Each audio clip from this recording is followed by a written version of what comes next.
வணக்கம். இன்றைய நேர்காணலில் அரசியல் பொருளாதார வல்லுநர், காங்கிரஸ் கட்சியினுடைய மூத்த பிரமுகர் ஆனந்த் சீனிவாசன் அவர்கள். சார் வணக்கம் சார். வணக்கம் சார். ட்ரம்ப் அவர்களுடைய இந்த வெற்றியை ஒரு பல்வேறு கோணத்துல பலரும் அலசுறாங்க. உங்களுக்கு தெரியாது இருக்க, நீங்க உடனே ஊடகங்கள் உங்களை கண்டிப்பா கேட்டிருப்பாங்க. நீங்க பல்வேறு கருத்துக்கள் சொன்னீங்க. இருந்தாலும் சில கேள்விகள் அப்படியே தொக்கிக்கிட்டு நிக்குது.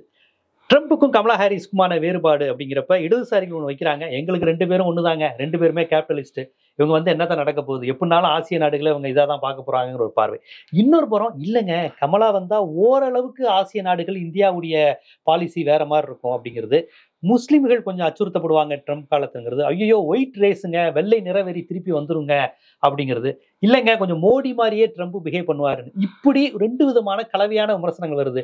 இன்னொரு புறம் அவர் நாடு அமெரிக்கா, அமெரிக்கர்களுக்கு இது பாருங்க, அமெரிக்காவை எவ்வளவு ஸ்ட்ரென்தன் பண்ண போகுது உலகத்துல. ஏறினவங்களுக்கு எல்லாம் என்ன செய்வார் அவரு, ஏறினவங்களை எல்லாம் விரட்டிட்டு அமெரிக்காவை ஸ்ட்ரென்தன் பண்ண போறாரு. இப்படி கலவையான விமர்சனம் வருது. உங்களுடைய பார்வை என்ன சார்? ஃபர்ஸ்ட் என்னை பொறுத்த வரைக்கும் அமெரிக்காங்கிறது அவங்க ஊர். ஆமா. இப்போ நான் என் பிரதமரை பேசலாம், என் ஆப்போசிஷன் லீடரை பேசலாம், என் ஊரில் நான் ஓட்டு போட போகிறேன், நான் பேசுகிறேன். அவங்க ஊரில் அவங்க ஓட்டு போட்டு அவங்க லீடரை தேர்ந்தெடுக்கிறாங்க. நான் அமெரிக்கன் அல்ல. ஆமாம், நான் இந்தியன். நான் என் குடும்பத்தில் முக்கால்வாசி பேர் அமெரிக்காவில் இருந்தாலும் அவங்கள்ட்ட நான் எப்போதுமே சொல்கிறது, நீங்கள் பாஸ்போர்ட் வேண்டான்னு சொல்லி பாஸ்போர்ட் மாற்றிக்கிட்டீங்க, நீங்கள் இந்தியாவை பற்றி பேசாதீங்கன்னு நான் சொல்லிவிடுவேன். ஏன்னா நீங்கள் இருக்கிறது இல்லை. நீங்கள் அங்கே உட்காந்துக்கிட்டு இவன் நல்லவன் அவன் நல்லவன் என்கிட்ட சொல்லாது. அதே மாதிரி நீங்கள் உட்காந்துக்கிட்டு நான் கமலாவோட தாத்தா இங்கே பெசன் நகரில் இருந்தார், இந்த வேன்ஸோட பொண்டாட்டி அடையாறில் இருந்தாங்கன்னு நான் பேசலை. அவங்க இந்தியன் குடியுரிமை வேண்டான்னு போனவங்க. அவர்கள் அமெரிக்கன். அவங்க அமெரிக்கன். அவங்க அமெரிக்காவுக்கு என்ன வேணுமோ, அவங்க அமெரிக்காவுக்கு எது நல்லதுன்னு தோணுதோ அதை தான் செய்வாங்களே தவிர இந்தியாவுக்காக ஒன்றும் செய்ய மாட்டாங்க. வாய்ப்பாசம் வைப்பாங்க. என்னது வாய்ப்பாயசம் வைப்பாங்க. இந்தியாங்கிறது ஒரு பெரிய மார்க்கெட். நம்மளோட மிடில் கிளாஸு அப்பர் கிளாஸுங்கிறது 140 கோடி பேரில் ஆக்சுவலாக இதெல்லாம் அமெரிக்க பொருள்லாம் வாங்கக்கூடியவங்க ஒரு 2 கோடி பேர் இருப்பாங்க மேக்சிமம். அந்த 2 கோடிங்கிறது அவங்களுக்கு ஒரு பெரிய மார்க்கெட்டாக தெரியுதே தவிர இந்தியா மேலே அவங்களுக்கு தனி காதல் பற்று அதெல்லாம் ஒன்றும் கிடையாது. சில பேர் சொல்லுவாங்க, எனக்கு பராக் ஒபாமா சொன்னார், எனக்கு காந்தி என்னோட ஐடியல்னு. அது அவரோட பர்சனல் இது. ஆனால் அவர் அமெரிக்காவுக்கு என்ன தேவையோ அதுதான் அவர் செய்வார். அமெரிக்காவை கண்ட்ரோல் பண்ணுறது யூதவர்கள், பணம், ஜூஸ். ஏன்னா வேர்ல்டு வார் 2க்கு அப்புறம் அவங்க ஓடி போயிருக்கிறாங்க. நான் முதல்ல ஒன்றா வரேன்.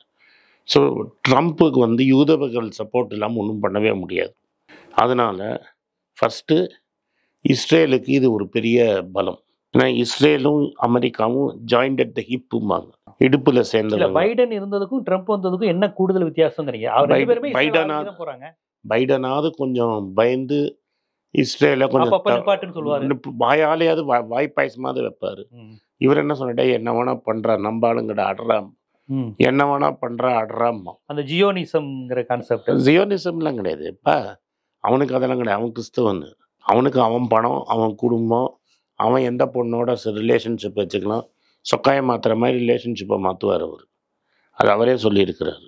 75 வயசுலையும் சொக்காயம் மாற்றி இந்த பொண்ணு வேணா 300 பொண்ணுனா அதோடைய தனிப்பட்ட உரிமை வச்சுக்கலாம். அது இல்லை, அது அவங்க கல்ச்சர். அது அமெரிக்கனோட கல்ச்சர் அது. அதனால அவன் ஜியோனிசம்லாம் கிடையாது. அவனுக்கு அவனோட பணத்தை யார் கண்ட்ரோல் பண்ணுறான்னா இந்த யூதவர்கள் தான் கண்ட்ரோல். பணம் தான் முக்கியம் ட்ரம்ப்புக்கு. அவரோட கம்பெனி, அவரோட பணம், அதுதான் முக்கியம். எனக்கு 2-3 பசங்க ஒரு பொண்ணு இருக்குன்னா அவங்க சேஃப்டி ஆகணுங்கிறது தான் முக்கியம்.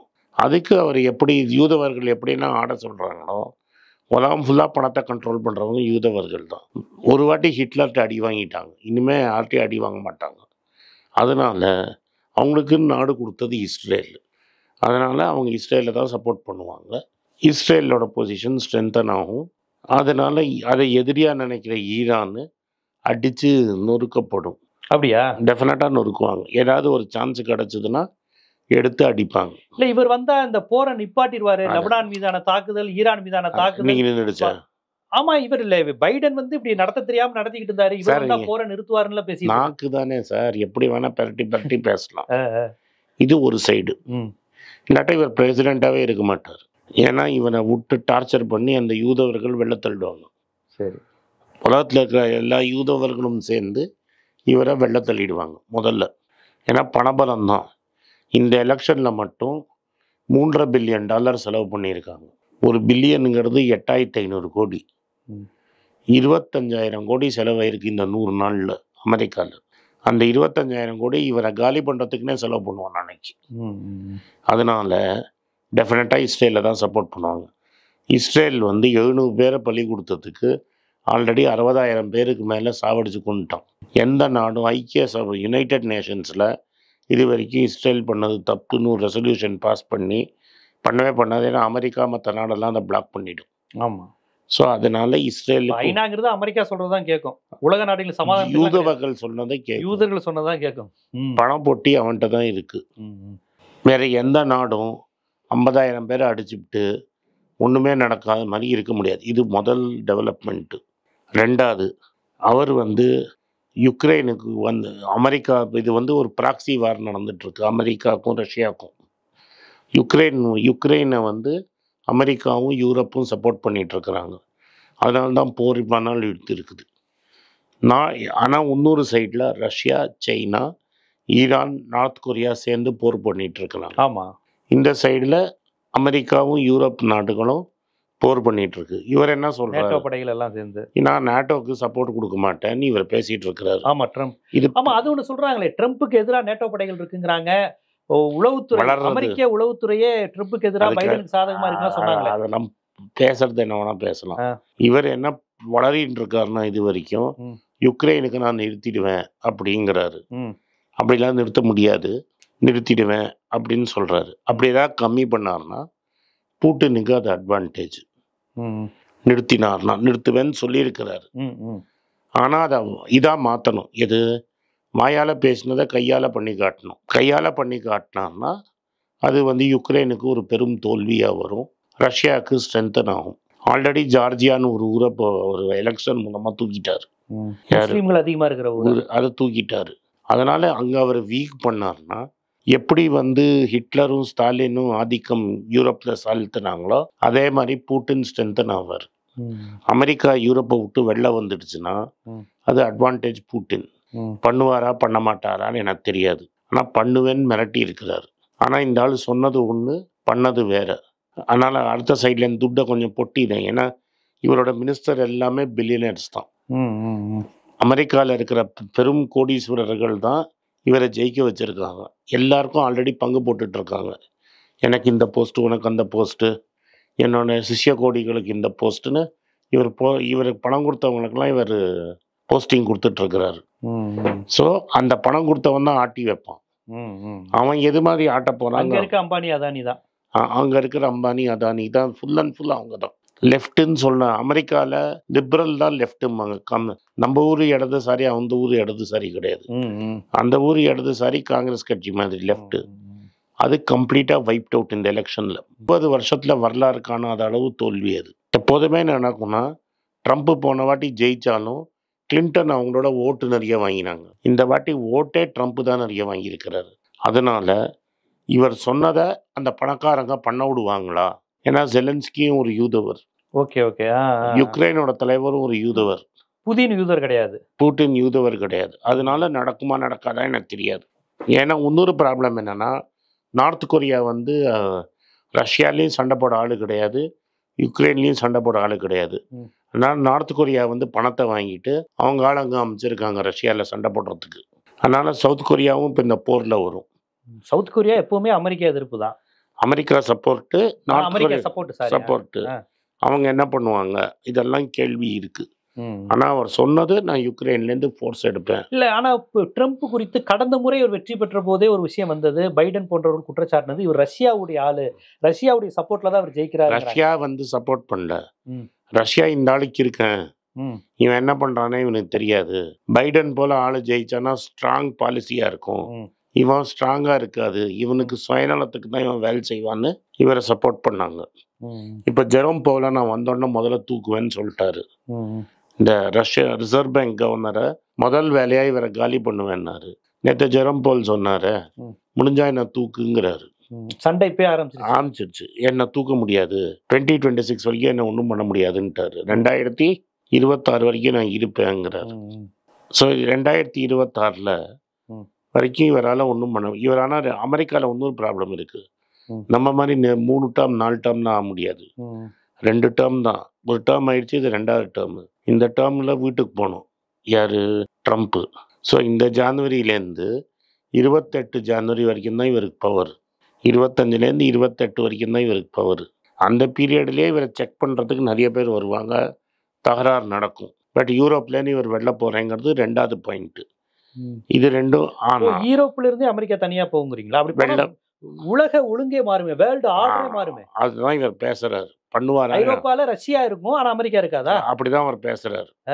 ஒரு ஒரு கம்யூனிஸ்ட நாடு என்று சொல்லப்படுகின்ற ஒரு நாடு, ஏன்னா சோசியலிச நாடுலாம் கிடையாது ரஷ்யா, அது சொல்லப்படுகிற ஃபாசிஸ்ட் நாடு தான் இன்னைக்கு. இன்னைக்கு கம்யூனிசம் என்னை பொறுத்த வரைக்கும் கம்யூனிஸ்டுக்கும் ஃபாசிஸ்டுக்கும் வித்தியாசமே கிடையாது. இது வேற சப்ஜெக்ட் இல்லை, வேற சப்ஜெக்ட் இல்லை. நான் தைரியமா சொல்றேன். இப்போ பிரகாஷ் கரட் ஜெயிச்சிருந்தாருன்னு வைங்க, இப்போ நம்ம மோதியை எவ்வளோ எதிர்க்கிறோமோ அது மாதிரி தான் நீங்க பிரகாஷ் கரட்டை எதிர்த்திருப்போம். எப்படி பெருமுதலாளிகளுக்கு எதிராக இருப்பாங்க, அதெல்லாம் ஒண்ணும் கிடையாது. தொழிற்சங்க எல்லாருமே அதை வந்து வெளிப்படுத்துவாங்க. ஏழை எளியவர்களுக்கு நிலங்களை பிடிக்க தருவாங்க, நில உச்சவரம்பு சட்டம் ஆல்ரெடி சிபிஎம் மேற்கு வங்கத்துல செஞ்சிருக்காங்க. விவசாயிகளுக்கு, தொழிலாளருக்கு நில அப்படி எல்லாம் திருப்பி வாங்கி தந்திருக்காங்க. இருங்க சார், சிபிஎம் எங்க இருக்கு நீங்க வெஸ்ட் பெங்கால்ல? இன்னைக்கு இல்ல, என்னைக்குமே இல்ல. ஏன்னா நீங்க இதெல்லாம் மேடையில பேசிட்டு மம்தா பானர்ஜியே கம்யூனிஸ்ட கொள்கையே வீரியமா பேசி அங்க ஜெயிச்சிருக்காங்க. இருங்க சார், நான் சொல்றதை கேளுங்க. எப்படி ஜெயிச்சாங்கன்னா, கம்யூனிஸ்ட் 4-5 ஜோதி பாபு பையன் எங்க இருக்கான் இன்னைக்கு? அவன் ஏழையாவா இருக்கான்? ஜோதி பாசு பையன் எங்க இருக்கிறான்? எடுத்து பாருங்க. அவர் மட்டும் தனியா ஒரு எனக்கும் என் பையனுக்கும் சம்பந்தம் கிடையாதுன்னு சொல்லிட்டு ஒரு 5 கம்பெனிக்கு அதிபரா இருக்கிறாரு. ரைட்டா? ஏபி பரதன் பையன் என்ன பண்ணிட்டு இருக்கிறான்? இல்ல முதலாளித்துவத்தின், அதாவது உன் பையனே கேபிட்டலிஸ்டா இருக்கும்போது நீ என்ன உலகத்துக்கு பேச வந்துட்ட சார்? உலகம் இருங்க சார், சோசியலிச உலகம் ஒன்றும் உருவாகலையே சார். இது இருங்க சார், நீங்க இருக்கலாம்ல. நம்பூதிரி பாட்டு பெரிய, எனக்கு கொள்கை வயசு நம்பூதிரி பாட்டோட பெரிய எதிர்ப்பு. ஆனா அவர் சொத்தெல்லாம் எழுதி கொடுத்தாரு. ஜோதி பாசு எப்படி அவர் பையனுக்கு சொத்துக்கு எழுதி கொடுத்தாரு? கட்சி கொடுத்துருக்கணுங்கிறீங்களா? கட்சி கொடுத்துருக்கணும்ல. அவரு ஏபி பரதனுக்கு எப்படி பையன் பிசினஸ் பண்றதுக்கு எப்படி வந்தது? இந்த சிஸ்டத்துக்குள்ள தானே சார் இருக்கணும். அப்ப சிஸ்டம் வேற. அதாவது நான் ஒண்ணு பேசுவேன், நான் பேசுறது ஒண்ணு, செய்யறது ஒண்ணு. அப்ப கம்யூனிஸ்டுக்காரங்களா படிக்க கூடாது, முதலீடு படிக்கக்கூடாது, பணக்காரங்களா ஆகக்கூடாதா? இப்ப படிக்கலாம் சார். யெச்சூரி மேல எனக்கு நிறைய மரியாதை உண்டு, நல்லா படிச்சவர். ஆனா அவர்கிட்ட காலனா காசு கிடையாது. ஆனா கம்யூனிஸ்ட் கட்சி வெஸ்ட் பெங்கால்ல இருந்தது கேபிட்டலிஸ்ட் கையில தான். அவங்க கேபிட்டலிஸ்ட் வேணுங்கிறது தான் செஞ்சு கொடுத்தாங்க. நீங்க இல்லைன்னு சொல்ல முடியாது. ஒழுங்கான நீ கம்யூனிஸ்ட் நீ சொன்னதெல்லாம் பண்ணியிருந்தானா இன்னைக்கு நீங்க ஜெயிக்க வேணாம். அட்லீஸ்ட் ஒரு 294 சீட்ல ஒரு 70 சீட்டா நீங்க ஜெயிக்கணும்ல. இன்னைக்கு 294 சீட்ல எவ்வளோ சீட் ஜெயிச்சிருக்கீங்க கம்யூனிஸ்ட்? ஒரு இதையே ஒரு நாட்டையே நீங்க அந்த ஊரையே ஆண்டுன்னு இருந்தீங்க 50 வருஷமா. இன்னைக்கு ஒரு எம்பி கூட இல்லையா சார் உங்கள்கிட்ட? 2000 இல்ல சார், உண்மையா பேசுறேன் நான். 2009 வரைக்கும் உங்கள்கிட்ட தான் எம்பி இருந்தது. மன்மோகன் சிங் ஆட்சியே கவுக்க பார்த்தவர் பிரகாஷ் கரட். உண்மையா தான் பேசியானோம். அவங்க வேற கட்சி, அவங்க ஒன்றும் காங்கிரஸ் கிடையாதுல்ல. ரைட்டு, கவுத்தது தான். அப்ப 2009 தோக்க ஆரம்பிச்சவங்க நீங்க. வரலாறு என்ன 15 வருஷத்துக்கு முன்னாடி வரலாறு தானே சொல்றேன். அதான் 2009 சொல்றீங்க. நம்ம 2009 35 சீட் இருந்தது அவங்களுக்கு. பெங்கால்ல எவ்வளவு இருந்தது? 35. இன்னைக்கு எவ்வளவு சீட் இருக்கு பெங்கால்ல? இன்னைக்கு இந்தியாவிலே தமிழ்நாட்டில் தான் உங்களுக்கு அதிக சீட்டு. அதை விடுங்க. ஸோ அதனால உண்மையா தான். கேரளாலேயே ஸ்டேட் கவர்மெண்ட் இருந்தாங்க. திரிபுரால என்னாச்சு? அது அவங்க தோல்வி அடைஞ்சது. உலக அளவுல கேட்கிறேன். உலக அளவுல எங்க சார் கம்யூனிசம் இருந்தது? ஜி ஜிபிங் அரசாங்கம் தானே பண்றாரு. இன்னும் வெனிசுலா இருங்க சார், ஒன்னொன்னா வரேன். வெனிசுலா விட்டு எல்லாரும் ஓடி போறாங்க. என்ன யாராவது இங்கேருந்து வெனிசுலாவுக்கு போறாங்களா? நான் இங்க ஒரு எம்பசி திறக்கிறேன். நம்ம கம்யூனிஸ்ட் தோழர்கள்லாம் பசங்க வெனிசுலால செட்டில் பண்ண அனுப்புறாங்களா? கம்யூனிஸ்ட் தோழர் பசங்க வெனிசுலா போவாங்களா, அமெரிக்கா போவாங்களா? அமெரிக்கா தான் விரும்புவாங்க. அமெரிக்கா தான் விரும்புவான். அது நடக்காத சித்தாந்தம் சார், பிராக்டிக்கலான வேலை. இப்ப ஜி ஜிபிங் என்ன எல்லாத்தையும் டெங் ஜாவோபிங் என்ன சொன்னாரு? ஒரு ஆளு 2-3 டேர்முக்கு மேல இருக்கு. சர்வாதிகாரி மாதிரி தான் இருக்காரு. அப்ப இங்க இருக்கிற கம்யூனிஸ்ட்காரன் பேசுறான் அதை பத்தி. கமலா ஹாரிஸ் பத்தி பேசக்கூடியவர்களும் ட்ரம்ப்பை பத்தி பேசக்கூடிய கம்யூனிஸ்ட் ஜி ஜிபிங் தப்புன்னு எங்கேயாவது பேச சொல்லுங்க. இந்தியா சோல்ஜர்களை அடிச்சு சாவடிச்சிருக்காங்க. இந்தியாவோட ஏரியாவை பிடிங்கிருக்காங்க. நான் பேசுறேன், காங்கிரஸ் பேசுது, மோடி பேச பயப்படுறாரு. கம்யூனிஸ்ட் பேசுனாங்களா? என்ன பேசுறீங்க நீங்க? ஜி ஜிபிங் ஒரு சர்வாதிகாரின்னு ஒரு கம்யூனிஸ்ட்காரன் சொல்லி இருக்கிறாங்களா? அமெரிக்காவை பற்றி உங்களுக்கு வியாக்கியானம் பண்ணக்கூடிய கம்யூனிஸ்ட்டு ஜிஜிபிங்க பற்றி ஏன் சார் சும்மா இருக்காங்க? வெனிசுவேலாவில் ஃப்ரீ எலெக்ஷனாக நடந்தது. இப்போ எல்லாம் அடித்து பயந்து ஓடி போய் கொலம்பியாலையும் அமெரிக்காலையும் உட்காந்துன்னு இருக்கிறான். அதாவது நீங்கள் என்ன சொல்கிறீங்க? பைபிளுக்கு பதிலாக பைபிளுக்கு பதிலாக தாஸ் கேபிட்டலை வச்சுக்கிட்டு நீங்கள் சர்வாதிகாரம் பண்ணால் நீங்கள் நல்லவர். அது அது தனியாக பேசலாம். இல்லை, இப்போ ட்ரம்ப் அப்படிங்கிற பொறுத்தவரையும் அவருக்கு ரஷ்யா ஆதரிச்சாரு. திடீர்னு வடகொரியா, அமெரிக்கா எதிர்ப்பு நாடா வடகொரியாட்ட ஒரு பேச்சுவார்த்தை நடத்தினாரு. சார் அவருக்கு வேணுங்கிறது நான் உங்கள்கிட்ட ஃபர்ஸ்டே சொல்றேன், அமெரிக்கா தான். அமெரிக்கா கூட கிடையாது. என் பணம், எனக்கு என்ன பதவி. அமெரிக்காலேயே அவர் மேலே நிறைய கேஸ் நடக்குது. ஃபெட்ரல் கேஸை வேணால் அவர் க்ளோஸ் பண்ணலாம். ஸ்டேட் நடத்துகிற கேஸ் எல்லாம் அவரால் க்ளோஸ் பண்ண முடியாது. அந்த கேஸு கடைசி வரைக்கும் போகும். ஒரு கேஸில் அவருக்கு அகேன்ஸ்டாக தீர்ப்பே வந்துருச்சு. அந்த கேஸ் எல்லாம் 10-20 வருஷம் நடத்தும். இந்த 4 வருஷம் வேணால் அதை தள்ளி வைக்கலாமே தவிர அதுக்கப்புறம் இந்த கேஸை திரும்பி விடமாட்டாங்க அமெரிக்காவில். நான் என்ன சொல்கிறேன், அமெரிக்காவுக்கும் சைனாவுக்கும் என்ன வித்தியாசம், அமெரிக்காவுக்கும் கம்யூனிஸ்டுக்கும் ஒரு வித்தியாசம் என்னென்னா, ட்ரம்ப் தப்பான ஆள் என்னை பொறுத்த வரைக்கும். என்னோட ஒப்பீனியன் படி அமெரிக்காவுக்கு தப்பான ஆள். ஆனால் ஜனநாயகத்தில் ஜெயிச்சாரு, திரும்பி ஜனநாயகத்தில் வருவாங்க. உங்கள் சைனாவில் ஓட்டு கூட போட முடியாதே சார். ட்ரம்ப் சொன்னதில் இன்னொரு விஷயம் வந்து அச்சுறுத்தக்கூடிய விஷயம் வந்து எல்லைகள் மாற்றி அமைக்கப்படும் அப்படின்னது. மெக்சிகோல வந்து வர்றவங்களை வந்து கடுமையாக அவர் என்ன சொல்லியிருக்கிறாருன்னா, முதல்ல மெக்சிகோலேருந்து வந்த ஆளுங்கெல்லாம் வெட்டி அனுப்புவாங்கிறாரு. இந்தியாவை பொறுத்த வரைக்கும் என்ன சொல்லியிருக்கிறாருன்னா, இந்தியாவிலேருந்து இப்போ இங்கேருந்து போனவன்னா H1B விசாவோட படித்தவன் போனவன். நார்த் இந்தியாவிலேருந்து டிரைவர் போயிருக்கான் ஹரியானா. ராகுல் காந்தி கூட அவங்கள பற்றி ஒரு பேட்டி வச்சிருக்கிறாரு. ஹரியானா திரும்பி வந்து அவங்களோட அந்த குடும்பத்தோடு சேர்ந்து அங்கே பேசினார். அந்த பேட்டியெல்லாம் நீங்கள் பார்க்கறச்ச ரொம்ப தெளிவாக என்ன தெரியுதுன்னா, நார்த் இந்தியாவில் மோதிக்கு அடியில் வேலை இல்லாமல் அந்த ஊருக்கு ஓடி போனவங்க நிறைய பேர் இருக்கிறாங்க. அவங்களுக்கு பிரச்சனை, அவங்களுக்கெல்லாம் பிரச்சனை தான். இப்போ மோதி போய் கேட்டு நான் நீயும் அண்ணன் தம்பி அவங்களுக்கெல்லாம் விசா கொடுங்க, கொடுப்பானா ட்ரம்ப்? அவங்க இல்லீகல் மைக்ரெண்ட் மாதிரி தான் அவங்களையும் பார்ப்பாங்க. அவங்களும் இல்லீகல் மைக்ரெண்ட் தான். நீங்கள் அந்த இன்டர்வியூ ராகுல் காந்தி வச்ச சொன்ன இன்டர்வியூ பாருங்க. அப்போ படித்த தமிழர்களுக்கு பிரச்சனை இல்லை, படித்து விசாவோட போன தமிழர்களுக்கு பிரச்சனையே கிடையாது. தெலுங்கனுக்கு பிரச்சனை கிடையாது, கன்னடாவுக்கு பிரச்சனை கிடையாது. நார்த் இந்தியன்ஸ்க்கு தான். நார்த் இந்தியன்லேயும் படித்தவனுக்கு பிரச்சனை கிடையாது. ஆனால் நார்த் இந்தியாவில் படித்து போனவங்க குறைவு. முக்கால்வாசி போனவன் ட்ரக்கு வச்சுட்டு போனவன், எங்கேயாவது ஃபார்ம் லேபராக போனவன். பஞ்சாப், ஹரியானா இந்த 2 ஊரில் ஷாருக் கான் அதை பற்றி ஒரு படம் கூட எடுத்திருக்காரு. அந்த படத்தில் லண்டனுக்கு போகிறத பற்றி எழுதியிருக்கிறாரு. அது மாதிரி அமெரிக்காலையும் நிறைய பேர் போயிருக்காங்க. அவங்களுக்குலாம் பிரச்சனை. டுங்கி கல்கத்தால இருந்து கொஞ்சம் படிச்சவங்க நிறைய பேர் போயிருக்காங்க. கல்கத்தால இருந்து வெஸ்ட் பெங்கால்ல அவங்கெல்லாம் சார் வந்து பிரச்சனை. நீங்கள் H1B விசா இருந்தால் பிரச்சனை இல்லை. அது மாதிரி விசா வாங்கி கரெக்டாக போய் விசா முடிஞ்சோடனே திரும்பி வந்துட்டீங்கன்னா பிரச்சனை கிடையாது. விசா இல்லாமல் போய் அங்கே இருந்தவங்களுக்கு டெஃபினட்டாக பிரச்சனை. அது மட்டும் இல்லை, விசா இனி இந்தியர்கள், அதாவது அவர் சொல்றது வந்து அமெரிக்கன் வேலை அமெரிக்கர்களுக்கே அப்படிங்கிற அந்த ஒரு கான்செப்ட் எடுக்கும்போது ஒரு லிமிட்டுக்கு மேல இந்தியர்கள் படிச்சவனா இருக்கான், தமிழன் படிச்சவனா இருக்கிறான், நம்மளோட நல்லா சம்பாதிக்கிறான்னு வர்றப்ப இவன் என்னடா அமெரிக்காவில இருந்து வந்தவன் இவ்வளவு தூரம் சிட்டிசன்ஷிப் அப்படிலாம் கிடையாது. நம்ம ஆளுங்களே நிறைய பேர் அவருக்கு சப்போர்ட் பண்ணின்னு இருக்கிறாங்கல்ல. அதான் சப்போர்ட் பண்றாங்க. அங்கேயே அவர் என்ன சொல்றாரு, விசா நீடிக்கிறதுல கண்டினியூ பண்றதுல பிரச்சனை பண்ணுவாரா? அதெல்லாம் பண்ணவே மாட்டார். அவர் தான் சொல்றாரு, ஹிந்துவை நான் காப்பாத்துவேன், ஹிந்து அமெரிக்கன் வேற, ஹிந்து அமெரிக்கன் நல்லவன் அப்படின்னு தானே பேசுறாரு. அதே மாதிரி இந்தியன் நல்லவன் சொல்லல, இந்து நல்லவன் சொல்றாரு. இந்து அமெரிக்கன் நல்லவன். அதுதான் நான் சொல்ல வரேன். அவருக்கு என்ன வேணுமா சார், 4 பேர் அவனுக்கு ஓட்டு போடுவானா, என்ன வேணா பேசுவான். அப்படி பாத்தீங்கன்னா முஸ்லீம் இருப்பு அப்படியே இருக்கு அவர்கிட்ட. இதுக்கு இருந்தாலும் அரப் முஸ்லீம் தான் அவருக்கு தான் ஓட்டு போட்டிருக்கான். இன்ஃபேக்ட் கமலா ஹாரிஸுக்கு எந்த செக்ஷன் பிரிச்சு காமிச்சிருக்காங்க, யாருமே போடல. இந்தியர்களும் போடல. தமிழரா பாத்துட்டானோ அங்குள்ள நார்த் அப்படிலாம் எனக்கு தெரியாது. இந்த ஆப்பிரிக்கன் அமெரிக்கன்ஸ் சொல்லுவாங்க, அவங்க பாப்புலேஷன் 7% தான். அவங்க தான் மேக்சிமம் ஓட்டு போட்டிருக்காங்க. ஒரு விமன் கூட ஒயிட் பீப்புள் பார்க்கல. ஒயிட் உமனே ஜாஸ்தியா. எல்லாருக்குமே மேல்சாவனிசம் ஒரு ஃபியூடலிசம் தான் இருக்காங்க. டெஃபினட்டா உண்டு, அதுல சந்தேகம். அப்ப நம்ம இந்தியர்கள் எவ்வளவு பரவாயில்லையே, நம்ம பரவாயில்ல, நம்ம எவ்வளவு ஃபார்வர்டா இருக்கோமே. நம்ம ஃபார்வர்டு, நம்மள்ட்ட பல உமன் சீஃப் மினிஸ்டர்ஸ் இருந்திருக்காங்க. பாகிஸ்தான்லயே வந்துட்டாங்களே சார். பாகிஸ்தான்ல இலங்கையில வந்திருக்காங்க. அமெரிக்கால வர முடியாதுங்கிற நிலைமை தான் இன்னைக்கு இருக்கு. அப்ப கல்ச்சர்லி நம்ம தான் முற்போக்கான. டெஃபினட்டா அமெரிக்கா விட டெஃபினட்டா, அதுல சந்தேகமே வேணாமே. நம்ம ஊர்ல இந்த லோவர் லெவல்ல பஞ்சாயத்து ராஜ் லெவல்ல ராஜீவ்காந்தி காலத்துல 1/3 ரிசர்வ் ஃபார் உமன். இன்னைக்கு நீங்க தமிழ்நாட்டு மெட்ராஸ் மேயர் உமன் தானே, ரிசர்வ்டு உமன்ல தானே வந்திருக்காங்க. ஏன்னா நீங்களா ஓட்டு போடாட்டாலும் போட்டு தான் ஆகணும். ரிசர்வேஷன் ரொட்டேஷன்ல ரிசர்வேஷன்ல அவங்களுக்கு தான் கொடுக்கணும். எந்த மேஜர் மேயர் வந்து இந்தியாவிலே முதல் வாட்டி ஒரு மேஜர் சிட்டியோட மேயர் வந்து மேபி டெல்லியில் இருந்திருக்கலாம். டெல்லியில் சீஃப் மினிஸ்டர் உமனாக இருந்திருக்காங்க, சுஷ்மா ஸ்வராஜ், ஷீலா தீக்ஷித் தான். பட் பாம்பேயோட மேயர், மெட்ராஸோட மேயருங்கிற மாதிரி மெட்ராஸ் மேயரே இன்னைக்கு லேடிஸ் தானே.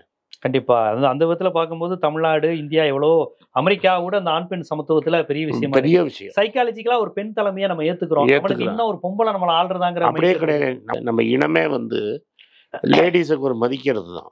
அமெரிக்கால இன்னும் அந்த தன்மை கிடையாது. நம்மளுக்கு வந்து அப்ப அந்த நீங்க அம்பாள் லேடிஸையே வந்து காளிம்போ, அம்பாள், அம்மன்போ, நீங்க வந்து எல்லா கம்யூனிட்டி நான் சொல்றேன். நதி எங்களோட பிராமணர்களும் கும்பிடுவாங்க, மற்றவங்களும் கும்பிடுவாங்க. முண்டியக்கம்மன் கோவில் தெரு இருக்கு, மாரியம்மன் கோவில் தெரு இருக்கு. கங்கா, யமுனா, நம்ம வந்து லேடிஸை அம்மாவை தாய் ஸ்தானத்துல வச்சு பார்ப்போம். அதே மாதிரி நம்ம அரசியல் பண்புல ஒரு லேடியை நீங்க கலாப்பிலான்னு திட்டிட்டீங்கன்னா உங்களை மதிப்பு குறைஞ்சிரும். ஆமா, அந்த விஷயம் இதாயிரும். இப்ப இன்னொரு விஷயம், இந்த 6 முஸ்லீம் நாடு வரக்கூடாது, 7 முஸ்லீம் நாடுலாம் வரக்கூடாதுன்னு கடந்த முறை சொன்னாரே, அந்த இஷ்யூ அதெல்லாம் பண்ணுவார். கண்டிப்பா பண்ணுவார். எல்லாம் பண்ணுவார். என்னெல்லாம் டிராமா பண்ணுவார். சீரியஸா என்ன பண்ண போறாருங்கிறது எனக்கு தெரியாது. அதை தான் நம்ம அவர் கூட இருக்கிற அவரோட அதானி அம்பானி ஃப்ரெண்ட்ஸ் எல்லாம் இருக்காங்கல்ல, அவங்க என்ன தீர்மானிக்கிறாரோ அதை தலையை ஆட்டுவார். நீங்க சொன்னதுனால கேள்வி, எலான் மாஸ்க் தான் இயக்குவாருங்கிறாங்களே, உண்மையா? எலான் மாஸ்க் ஒருத்தர், அது மாதிரி 4-5 உங்களுக்கு தெரிஞ்சது இந்தியாவில எலான் மாஸ்க் தான். பால்சன் ஒருத்தர் இருக்கிறாரு, இன்னொரு ஹெட்ஜ் ஃபண்ட் மேனேஜர், ஒரு 5-6 பேர் என்னால் சொல்ல முடியும், உங்களுக்கு புரியாது. எலான் மாஸ்க் மாதிரி ஒரு 6-7 பேர் இருக்காங்க. பில்கேட்ஸ் இவருக்கு எதிரானவர். பில்கேட்ஸ் நியூட்ரல், ஆனா ஆக்சுவலா எதிரு. பில்கேட்ஸ் எக்ஸ் ஒய்ஃப் ஓப்பனாவே எதிர். கண்டிப்பா அந்த ட்ரம்ப்புடைய விஷயத்தில் அவர் இஸ்லாமிய எதிர்ப்பு, இந்தியர்களுக்கு என்ன பாதிப்பு, தமிழர்கள் இதை எப்படி புரிஞ்சுக்கணும், ரஷ்யா உறவு எப்படி இருக்கும், வடகொரியா உறவு எப்படி இருக்கும், முஸ்லிம்கள், கருப்பர்கள், தனித்தனி செக்மெண்டா ட்ரம்ப்புடைய இந்த வெற்றி என்ன மாதிரி தாக்கத்தை ஏற்படுத்துங்கிறத ஒரு உலகளாவிய சர்வதேச பகுப்பாய்வாளராகவும் அதை நுட்பமா நம்ம ஹைப்பர் லோக்கல் அரசியலோடு எப்படி பொருத்தி பார்க்கணுங்கிறத ஒரு அரசியல், சமூக, பொருளாதார அறிவு சார்ந்து நம்ம ஜீவா டுடே பார்வையாளர்களுக்கு ரொம்ப விரிவாகவே முன் வச்சிருக்கீங்க. மிக்க நன்றி சார். நன்றி. உங்களுக்கெல்லாம் தெரியும், ரீசெண்டாக மீடியாவில் பார்த்துருப்பீங்க, ஏன்னா தமிழ்நாடு காங்கிரஸ் கமிட்டி ஊடக பிரிவு தலைவராக அப்பாயிண்ட் பண்ணியிருக்காங்க. ஸோ பொலிட்டிக்கலாக என்னோட வியூஸ் என்ன அப்படின்னு நீங்கள் ட்விட்டரில் ஃபாலோ பண்ணணும்னு நினச்சிங்க, @AnandS1967 என்னை ஃபாலோ பண்ணுங்கள். என்னோட real original ID, Twitter ID for politics அதுதான். ஸோ பாலிட்டிக்ஸ் சம்மந்தப்பட்ட என்னோட எல்லா ஒப்பீனியன்ஸ், வியூஸ் எல்லாமே அதில் வரும். அதில் ஃபாலோ பண்ணுங்கள். நன்றி, வணக்கம்.